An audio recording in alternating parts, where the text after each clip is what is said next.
noches, queridos hermanos y hermanas. Sean bienvenidos una vez más a este encuentro de introducción al Nuevo Testamento. Seguimos avanzando en este estudio sistemático. Hoy nos corresponde mirar un poco lo que son las cartas pastorales o cartas católicas.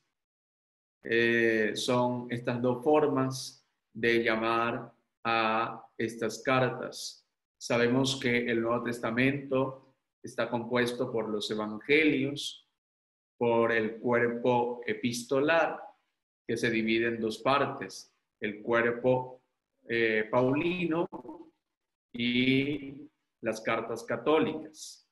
Y también el libro del Apocalipsis y Hechos de los Apóstoles. Pues bien, hermanos, en este sentido vamos a disponernos y sobre todo a ponernos en la presencia de Dios para que sea Él el que guíe este encuentro, les abra el corazón a cada uno de ustedes y a mí también me dé el don de la sabiduría para poder llevar este mensaje que no es mío, sino que es del mismo Señor, que quiere que cada uno de ustedes se sientan motivados, se sientan dispuestos. En el nombre del Padre, y del Hijo, y del Espíritu Santo. Amén. Señor Jesús, en esta noche te damos gracias porque nos has permitido una vez más poder compartir estas buenas nuevas. Que estas cartas nos hagan profundizar en nuestra identidad como cristianos católicos, para que afianzando nuestro amor a ti y a la Iglesia, podamos servirte con un corazón sincero y dispuesto. Tú que vives y reinas por los siglos de los siglos. Amén. Bien, hermanos, como les decía, hoy seguimos avanzando en este penúltimo encuentro de este curso de introducción al Nuevo Testamento. Voy a responder algunas preguntas que han hecho nuestros queridos hermanos y hermanas que han tenido a bien allí mantenernos siempre bien dispuestos y también allí están muy pendientes de todo este encuentro. La primera pregunta nos las hace José Hugo Solís Arce. Pregunta: ¿tomar a San Pablo como apóstol o discípulo de Jesucristo nos conviene verlo como misionero evangélico real y verdadero testimonio de la vida de nuestro Señor? San Pablo sabemos que es apóstol por gracia de Dios, no pertenece al grupo de los 12 apóstoles escogidos por el mismo Señor, pero como él muy bien lo dice en su testimonio, fue llamado por Dios para la misión de apóstol. Es en el Concilio de Jerusalén donde se le da el título de apóstol de Jesucristo y al mismo tiempo columna de la Iglesia por todo el trabajo evangelizador que hizo en cada uno de sus viajes. Sabemos que es un misionero por excelencia. Es el prototipo de todo misionero. Es un hombre arriesgado por Dios, pero que no titubeó en ese deseo de llevar a Cristo a todos los hermanos. Así que, qué mejor testimonio de vida apostólica y de entrega a Cristo que la que tuvo San Pablo. Respondida esta pregunta, hay una segunda que está dividida en dos. La primera sería, la hace Gloria Solano Marín. Si yo conozco en qué lugares de Asia Menor evangelizó Pablo, pues sabemos que la capital de Asia Menor es Éfeso. Podemos pensar en el Asia Menor como un territorio extenso, pero sabemos que es un territorio bastante pequeño. No solo en Éfeso Pablo predicó, sino que también en otros lugares, en otras ciudades de Asia Menor, pudo llevar el mensaje del Evangelio. Sabemos que hay una carta a esta comunidad de los Efesios. Y la segunda pregunta es si sé quién transcribió las dos cartas pseudo-paulinas, que serían Colosense y Efesio. Pues la verdad no se le atribuye a ningún otro autor que no sea San Pablo. Estas cartas, como les dije en el encuentro anterior, las escribió un secretario, pero que la autoría es propia del apóstol, porque es el apóstol quien dicta al secretario todo lo que tiene que decir y transmitir en la carta. Y la tercera pregunta va relacionada sobre todo al tema 4, las cartas paulinas. Quisiera preguntar, dice Herbert Garita, si hay alguna razón en particular o fue una omisión involuntaria de no referirse a la tercera carta de San Juan cuando explicaba en el primer tema acerca de todo cómo está conformado el Nuevo Testamento.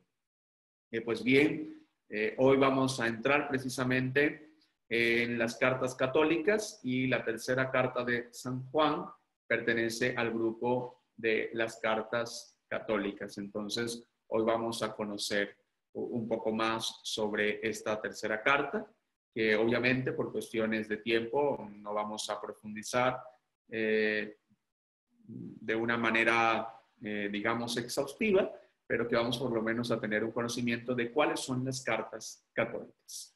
Bendiciones para cada uno de ustedes, hermanos, que tuvieron a bien preguntar. Espero poder haber respondido de la mejor manera para cada uno de ustedes. Bien, a partir de este momento les comparto la pantalla, como lo hemos venido haciendo en todos nuestros encuentros. Ya nos vamos a encontrar con las diapositivas de las cartas católicas. Bueno, vamos a ver acá, me dice, no las puede compartir. No nos preocupemos, vamos a ver. Creo que ahora sí. Muy bien. Ahora sí. Muy bien.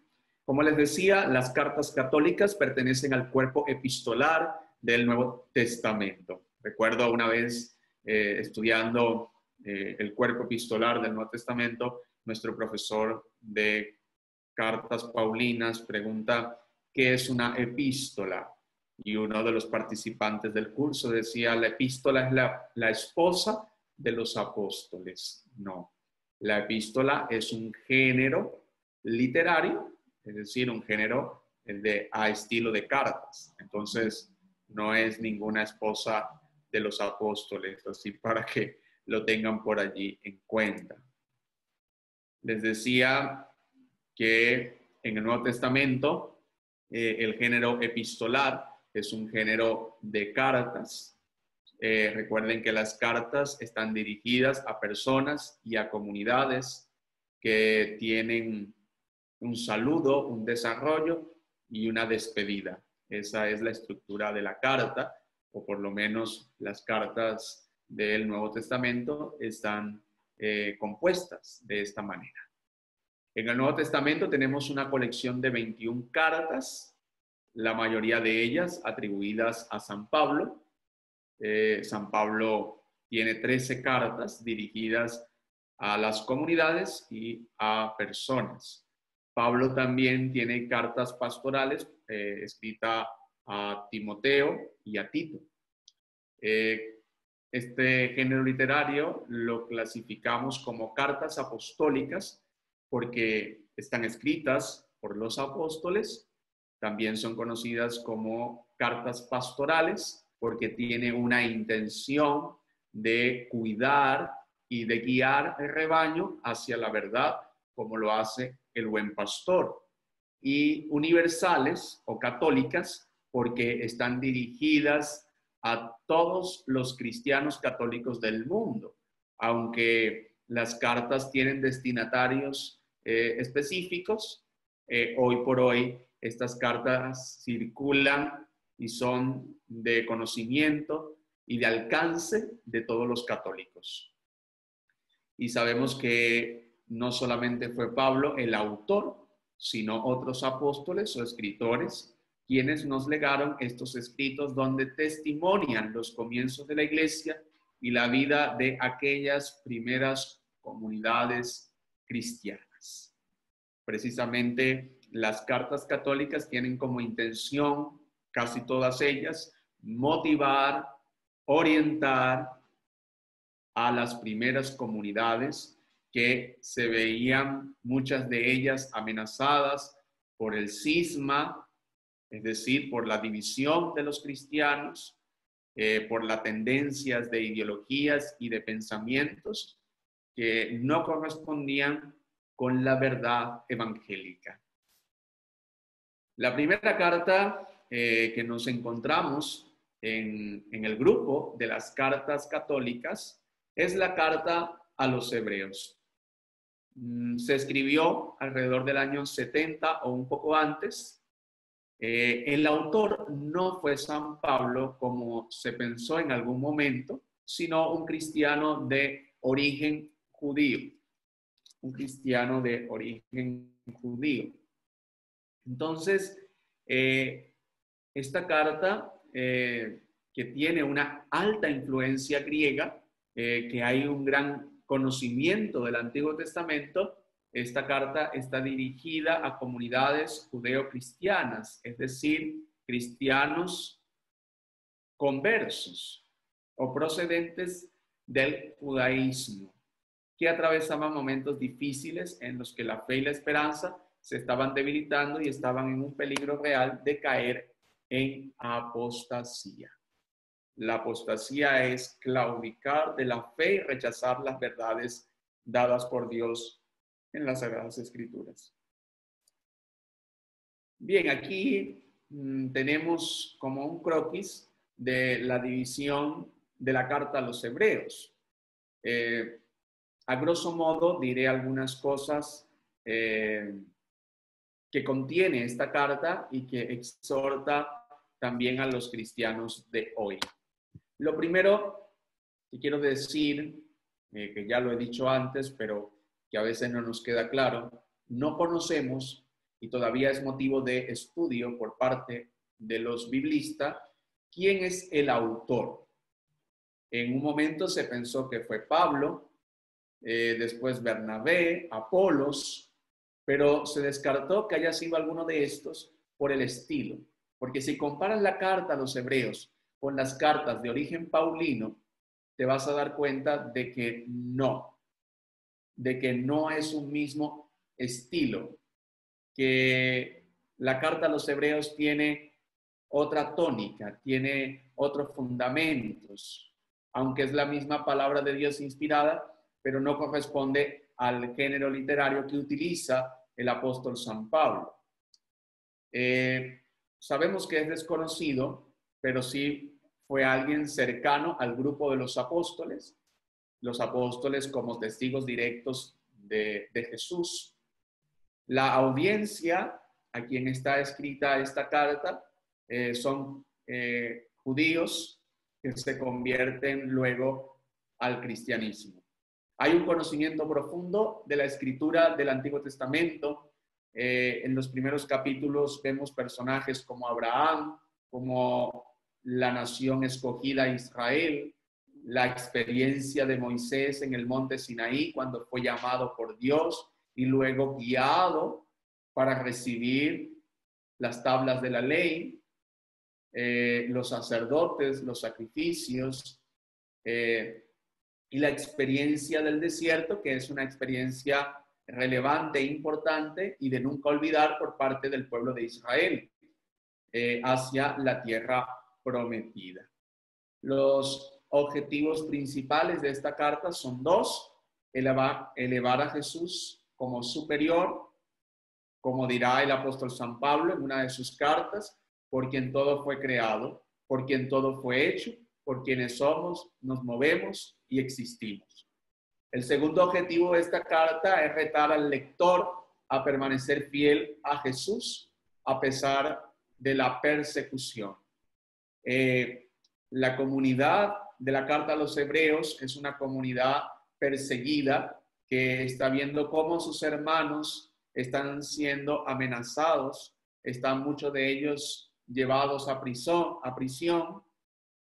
Entonces es una realidad bastante dura la que les toca vivir a estos hermanos. Pero hay dos experiencias que nos pueden ayudar sobre todo a profundizar en esta carta, y es la de la fiel imagen de Dios que se ve sellada como un anillo a la cera, o sea, las promesas de Dios. Quienes permanezcan fieles a las promesas de Dios nunca llegarán a extraviarse, nunca serán conducidos al error. Y una nota importante que conseguimos en el prólogo, es decir, al inicio de la carta, en el capítulo 1, versículo 1-3, Dios de varias maneras habló a nuestros antepasados. En otras épocas, en estos días finales, nos ha hablado por medio de su Hijo. La experiencia que desarrolla toda la carta tiene una gran influencia de la tradición veterotestamentaria, es decir, de la tradición del Antiguo Testamento.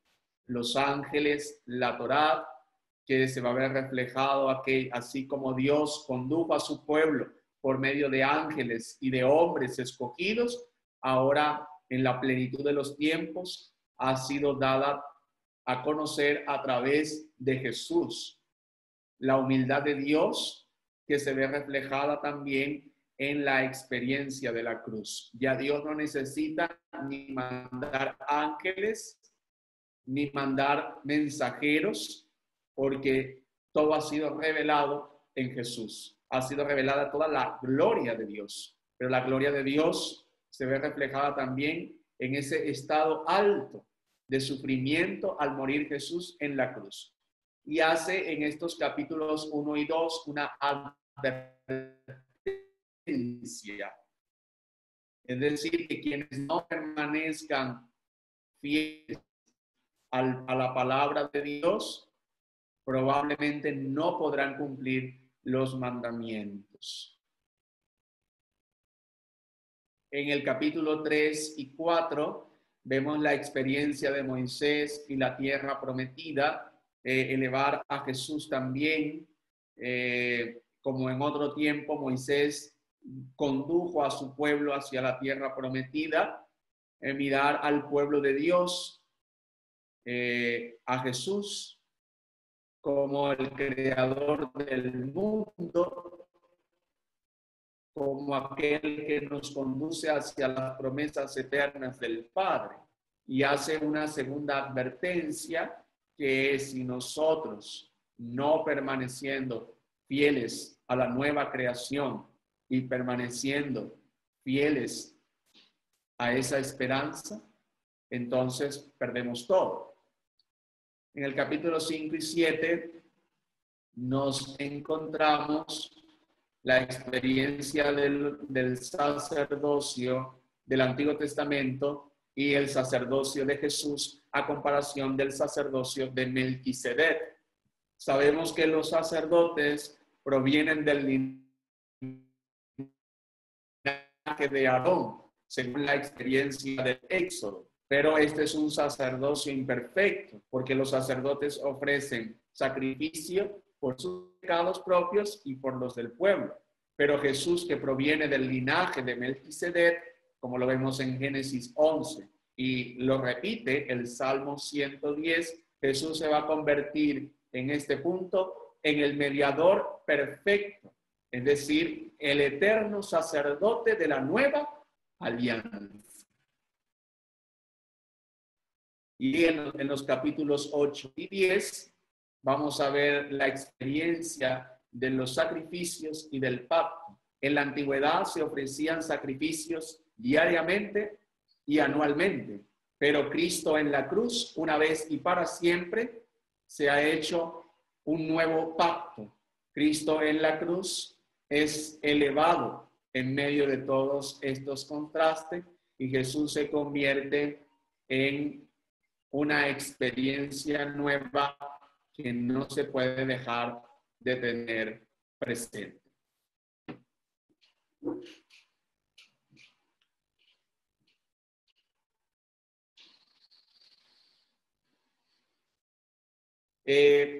También nos invita la carta a los hebreos a seguir los grandes modelos de la fe, como Abel, Enoc, Noé, Abraham, Sara, Isaac, Jacob, José, Moisés, Caá.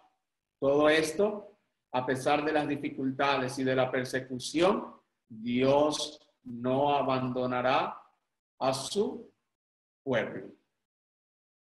Y unos consejos extras, que es buscar las citas del Antiguo Testamento y hacer las comparaciones que nos pueden ayudar a ubicarnos un poco más. Y el segundo consejo sería el punto, es sentirse un poco incómodo con todo esto, pero no asustado. La palabra de Dios nos debe cuestionar, pero también nos debe invitar a profundizar en aquellos temas que desconocemos y que forman parte de nuestra historia de salvación.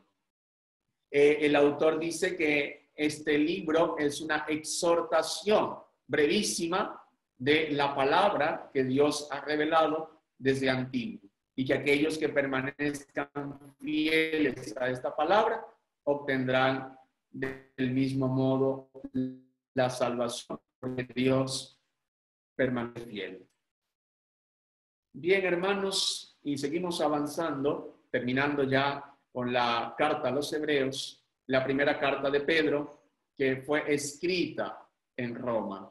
Fue escrita por un secretario del apóstol sobre el año 65 después de Cristo. En ella se da una profunda catequesis bautismal a los creyentes en Jesús, que viven en naciones que no son las de su origen.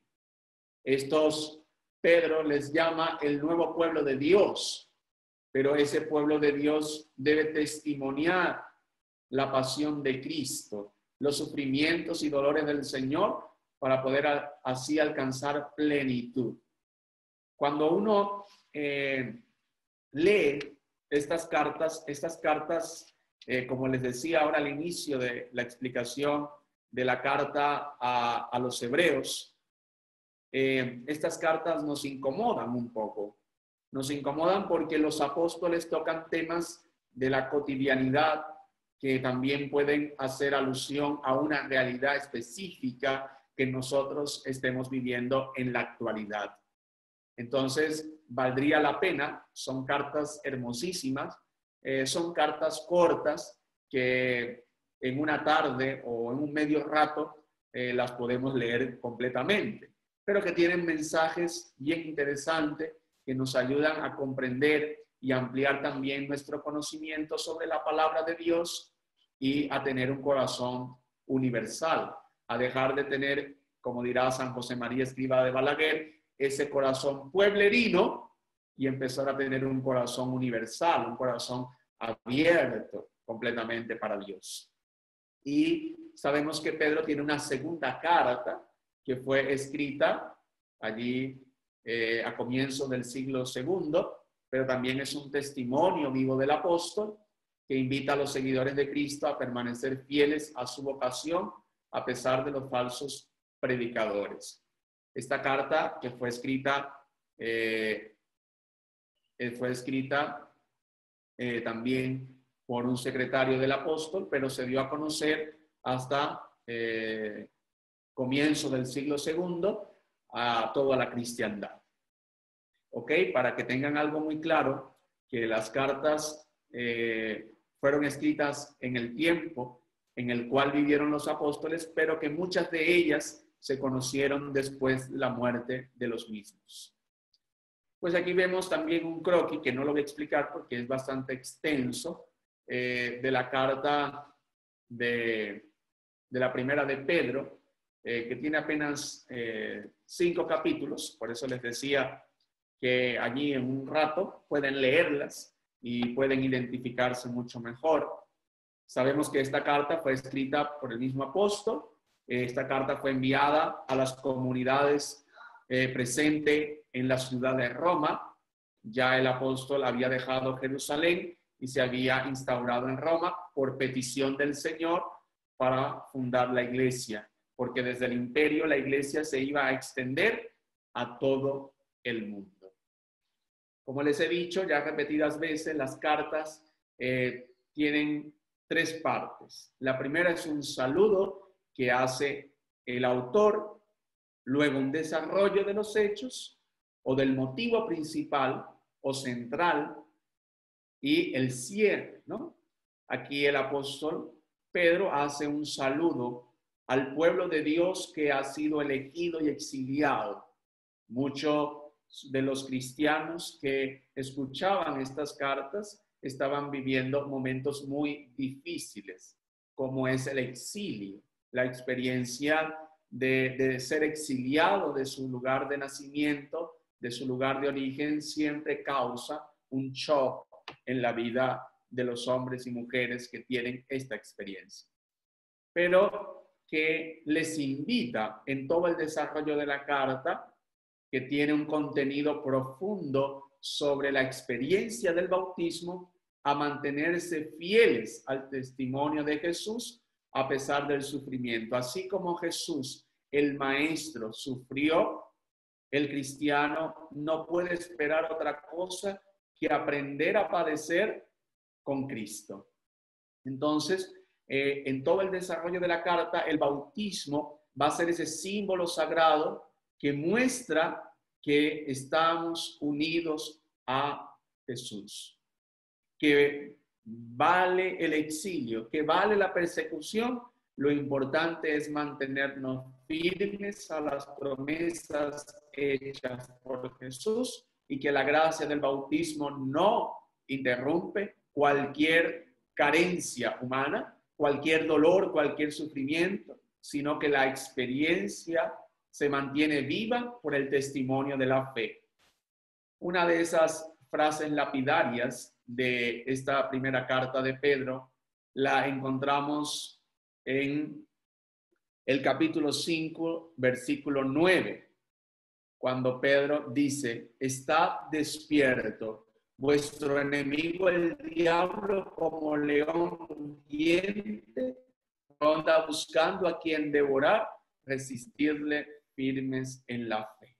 Aquí el apóstol sobre todo se centra que la maldad no tendrá su victoria sobre el bien espiritual que Dios hace sobre sus hijos.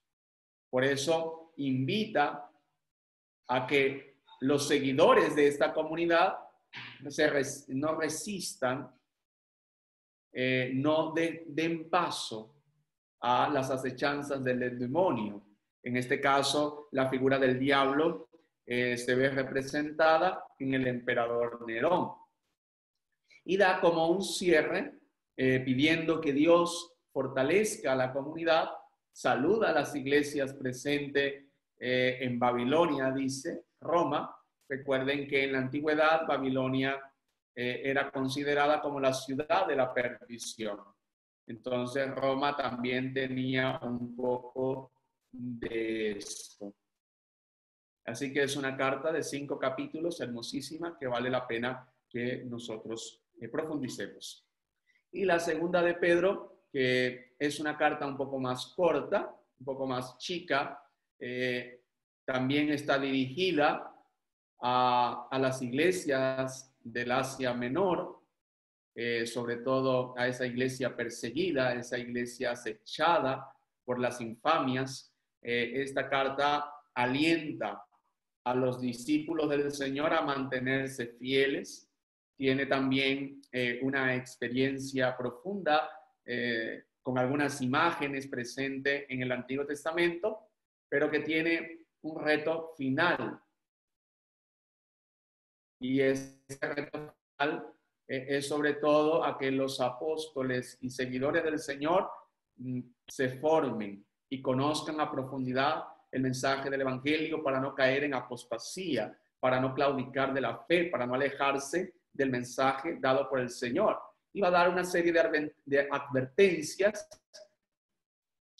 sobre la manera de vivir de los líderes corruptos que hacen vida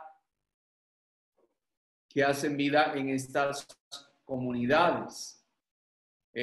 Sobre todo habla de la libertad en Cristo. El pecado nos hace esclavos y coloca dos imágenes que han sido parte de un antiguo proverbio, como la del perro que se come su propio vómito y la del cerdo limpio que se arrastra, que se embarra en el lodo, que esa también puede ser una experiencia particular de nosotros, que a veces saliendo de situaciones de pecado volvemos a incurrir o volvemos a caer en esas situaciones que nos apartan evidentemente de Dios. Y advierte de no dejarse llevar por ideologías y teologías distorsionadas. Las comunidades estaban enfrentando sobre todo a aquellos maestros corruptos que anulaban prácticamente la palabra de Dios.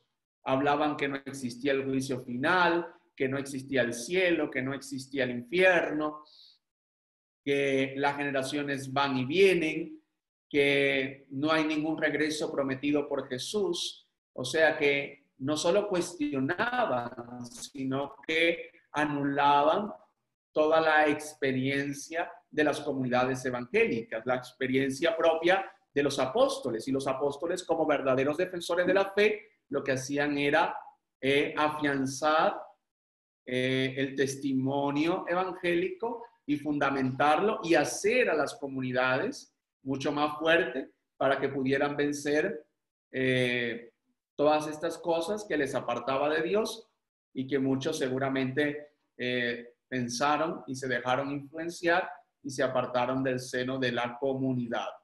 Pero el propósito final, que es el propósito de Dios, es sobre todo exaltar la experiencia de los apóstoles, pero también personificar a ese Dios y hacerlo presente en la vida de aquellos hermanos que necesitan de esa palabra y de ese aliento. Hay una metáfora en esta segunda de Pedro, el cielo que Dios nos ha prometido.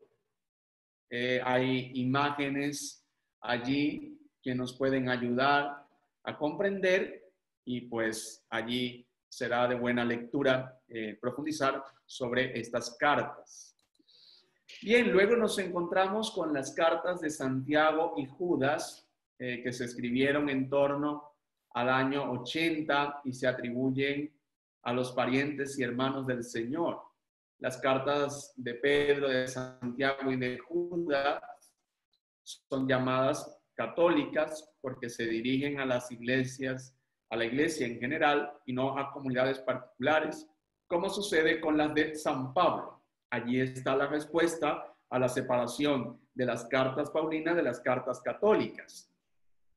De las cartas católicas podemos también, y sobre todo en esta de Santiago y primera y segunda de Pedro, es la fe y las obras, el sacerdocio de los cristianos y el tema de la venida gloriosa del Señor, que fue, como ya les he dicho, motivo de discusión, sobre todo en la segunda de Pedro. La carta de Santiago también es una carta bastante corta, que tiene una introducción, que tiene un desarrollo y un final, ¿no? Esta carta fue escrita por Santiago, el apóstol del Señor. Tiene como introducción, sobre todo, mantenerse firmes en la fe, firmes en el testimonio. Habla mucho sobre la libertad cristiana o la libertad de vivir en cristiano, que es una idea muy presente en Jesús y luego es continuada por sus apóstoles. El tema de que el pecado nos hace esclavos y la libertad dada por Dios nos hace verdaderamente libres. Entonces, esa oposición entre la mentira que nos conduce al engaño y del engaño al error y la verdad que nos lleva a la plenitud de vida y sobre todo a vivir enteramente la libertad. Entonces, no es una libertad solo recalcada por Jesús en el Evangelio, sino que ya viene presente en toda la tradición del Antiguo Testamento, donde Dios, en la experiencia del Éxodo, libera a su pueblo de la esclavitud y les hace pasar por el Mar Rojo y les lleva al desierto, pero el desierto va a servir para purificar los pecados, para purificar la experiencia de Dios, para luego entrar a la tierra de promisión. Entonces, no solo está presente en todo el Antiguo Testamento, sino que hace eco en toda esta liturgia neotestamentaria. Sobre todo en el sí, ¿verdad? En el sí que le damos a Dios, porque cuando decimos sí a Dios, decimos sí a la verdad, sí a Jesús, sí a la vida, sí al amor. Entonces, el apóstol Santiago es reincidente en su carta diciendo que hay que apartarse de esos favoritismos humanos y acercarnos más al amor. Si realmente seguimos a Jesús, tenemos que apartarnos de cualquier ideología que nos lleve al error y acercarnos cada vez más hacia el testimonio de la verdad. Entonces, en la oración, de lo cual el apóstol es muy insistente, que la oración va a dar sabiduría, y sabiduría sobre todo a aquellos que piden con fe, y que a pesar de las pruebas de la vida, quienes permanezcan perseverantes, podrán así hacerse perfectos, podrán hacerse más generosos, más dispuestos, más entregados. Entonces dice, apartaos de cualquier cosa que no sea Dios. Es el apóstol Santiago que dice que una fe sin obras es una fe muerta. Les pide a su comunidad que se alejen de los chismes, que se alejen de las habladurías, de los comentarios indebidos, que la lengua es capaz de dañar a cualquiera, que seamos moderados a la hora de hablar, de pronunciar palabra, porque hablar de más o hablar mal puede llevarnos a tener un corazón herido, a tener un corazón no bueno, sino todo lo contrario. Entonces nos llama a hablar con amor, a servir a los pobres y a estar completamente dispuestos para Dios, para así alcanzar la plenitud. Nos habla de 12 enseñanzas sobre la devoción completa en Jesús que ustedes pueden descubrir en tanto busquen como lectura la carta de Santiago. Después nos encontramos con la carta de Judas. Obviamente este es Judas, conocido también como Judas Tadeo, no es Judas Iscariote, el traidor, ¿no? Sino es Judas. Este Judas también escribe una pequeñísima carta, creo que es una de las más cortas. Tiene apenas un capítulo, y esta carta también tiene un testimonio hermosísimo, sobre todo a fomentar el discipulado en los líderes misioneros. Recuerda sobre todo esa alianza que Dios había hecho y que Dios permanece cumpliendo sus promesas. Hay ese encargo inicial a liderar por medio de la fe, que se han cumplido los tiempos mesiánicos, que hay corrupción también en torno a las comunidades, hay una acusación directa a líderes corruptos, a líderes que han promovido el error, que se han apartado del seno de la comunidad, que no quieren nada con los cristianos. Y hay sobre todo un encargo final, que es sobre todo que Jesús es constituido el nuevo templo. Invita a la comunidad a estar alerta a cualquier tipo de desviación y que invita a vivir y a practicar las buenas obras, con el reinado de Cristo evidenciado en el testimonio de la cruz. Nos llama a un camino de perfección y a un camino donde Dios sigue siendo el protagonista de nuestra historia. Y esto fue la carta de Judas. Bien, ahora nos vamos a las cartas de Juan, primera carta, que es el escrito que presenta un testimonio apostólico que confiesa la fe de Jesucristo, Hijo de Dios venido en carne, y a la vez invita a permanecer en la fe y sobre todo fieles a la doctrina recibida en el amor. En un momento se trata de un escrito anónimo porque en ninguna parte de la carta dice yo Juan, apóstol del Señor, pero por el lenguaje y el estilo atribuimos esta carta a San Juan, aquel que escribió el Evangelio y el libro del Apocalipsis. Entonces, sabemos que esta carta proviene del testimonio de aquella comunidad presente que seguía al apóstol,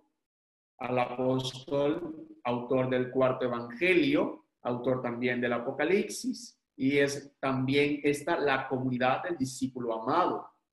Hay todo un mensaje en esta carta que nos habla no solo del autor, de quien la escribe, sino que también es una carta que nos lleva a caminar en la luz y sobre todo a caminar en la luz, a vivir como hijos de Dios, y que en la vivencia de hijos de Dios vamos a tener como referencia fuerte el amor y la fe, para así concluir.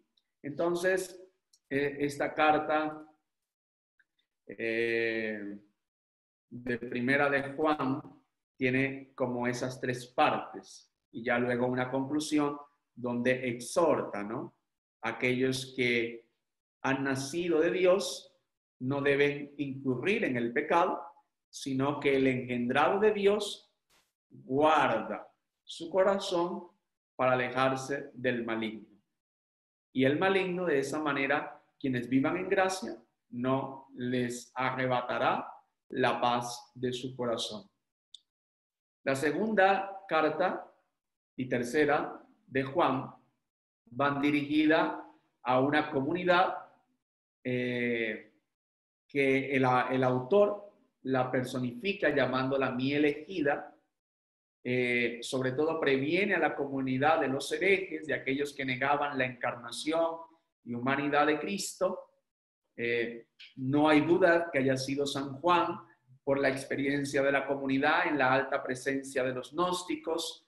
Les invita a practicar el amor mutuo, que se habían alejado de esta realidad, y es una carta que habla de la luz y la verdad. Entonces, son temas que ha tocado el apóstol San Juan en el Evangelio y luego toca en el Apocalipsis con los signos y símbolos. Entonces, el tema de la luz, del camino, de la verdad, de la vida. Y en la tercera es una carta personal del anciano. Entonces, aquí no hay duda de que sea San Juan, porque ese mismo anciano es como se hace llamar en el Apocalipsis. Está dirigida a Gallo, al que alaba por su hospitalidad y amor fraternal. Lo mismo que a Demetrio. Trata de resolver un problema de autoridad que se había suscitado en el seno de la comunidad, pues había una persona llamada Diotrefes que no reconocía la autoridad del apóstol. Y Gallo era todo un ejemplo para la comunidad de las tres cartas. Y esta es probablemente la carta más antigua. Bien, aquí hay un pequeño esquema de las cartas de primera, segunda de Juan. Si ustedes me preguntan cuál empezar a leer, empiecen a leerlas todas. Allí se toma un tiempo, se toma una tarde el café y allí empieza a leer estas cartas que son bellísimas porque nos invitan a vivir en el amor a Dios, pero también nos hacen una invitación a conocer mucho más a Jesús, así como la experiencia del apóstol que ha tenido de Jesús, también invita a la comunidad a tener la misma experiencia. Entonces, no hay duda de que el autor de estas tres cartas sea Juan el anciano de Apocalipsis y el mismo escritor del cuarto evangelio. Es también esta comunidad conocida como la comunidad del discípulo amado. Estas tres cartas, aunque tienen destinatarios distintos, el mensaje se centra en la primera, en que Dios es la luz y Jesús es el resplandor de esa luz, y que esa luz que es Cristo nos hace merecedores de su amor. Es Juan en sus cartas, donde en el capítulo 3 de la primera carta inicia diciendo: Deus caritas et. Dios es amor. Dios es amor y comunión. O sea que el apóstol invita a estas comunidades a vivir el signo de la unidad, el signo de la comunión.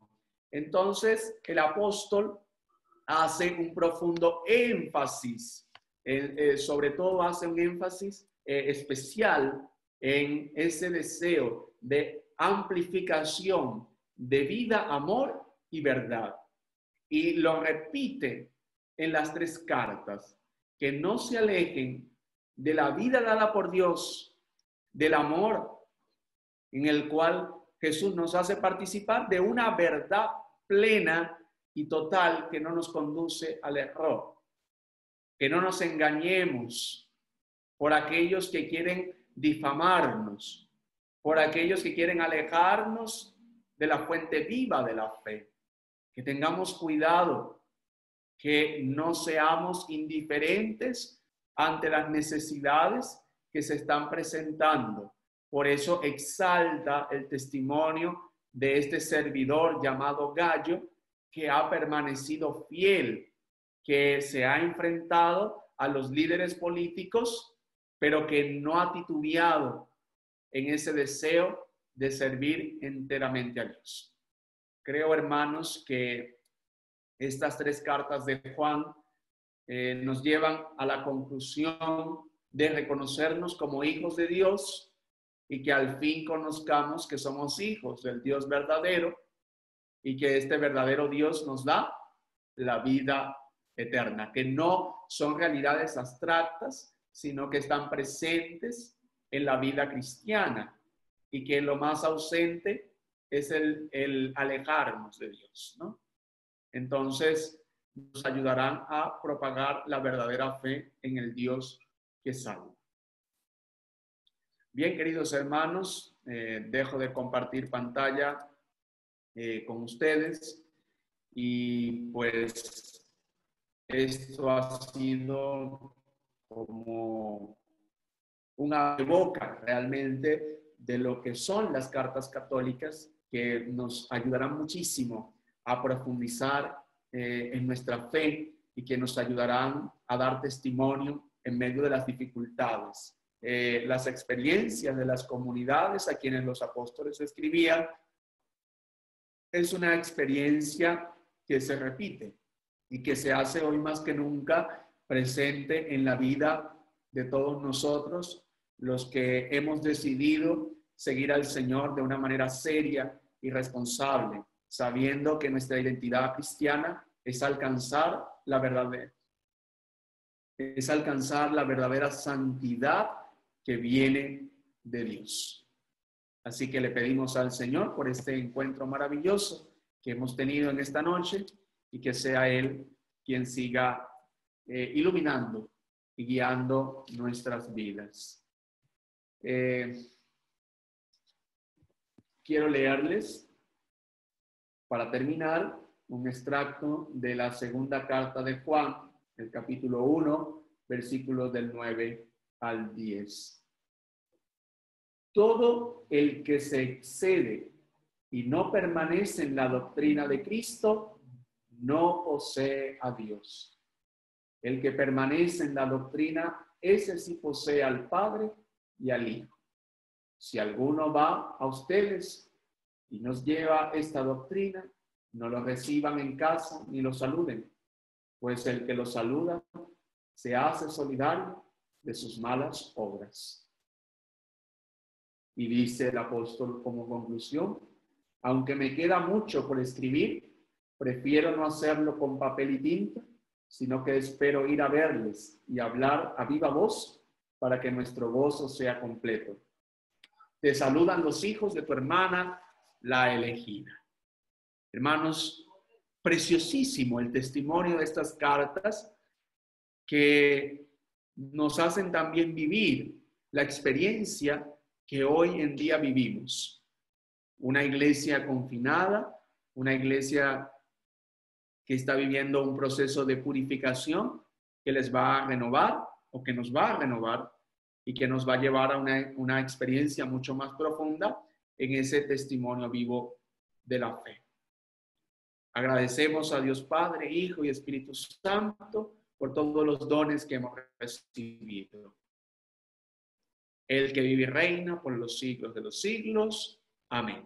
Y que la bendición de Dios Todopoderoso, Padre, Hijo y Espíritu Santo, descienda sobre ustedes y les acompañe siempre. Santa noche para cada uno de ustedes. Dios los bendiga.